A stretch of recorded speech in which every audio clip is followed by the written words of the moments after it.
आमचे विष्णू पंतांचं जर सांगायचं झालं तर मागच्या 30 वर्षापासून हिंदूराव नाईक निंबाळकर यांच्या बरोबर काम केलेले आमचे उमेदवार आहेत.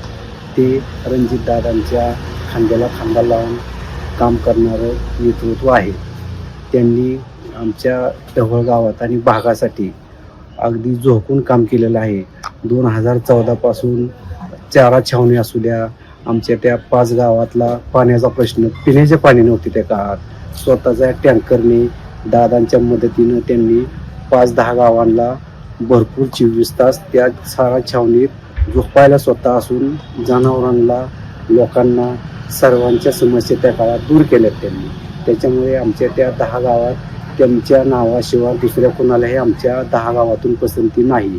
90% प्रत्येक गावात मतदान दादांच्या आशीर्वादाने आणि दादांच्या जी विकासाचा डोंगर रचला आहे आमच्या भागात दादांनी, रणजितदादांनी. आमच्या उपाळे गावाशेजारी ऊसाचा कारखाना काढला. शेतकऱ्यांच्या फार मोठ्या अडचणी होत्या. ऊस लोकांची जात नव्हते, पैसे मिळत नव्हते. कॅनलला पाणी आलं तर आमच्या 10 गावांना मुद्दाम हे विरोधी गट आम्हाला पाणी देत नव्हते.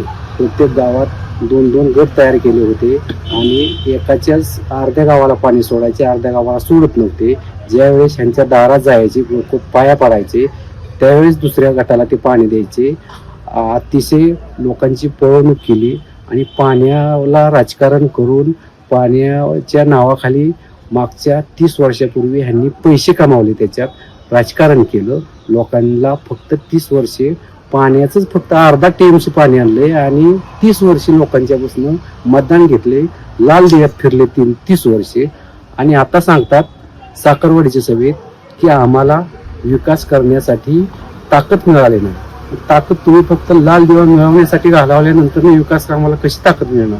कसा तालुका तुम्हाला मतदान देणार? लोकांनी तुम्हाला ओळखलेलं आहे.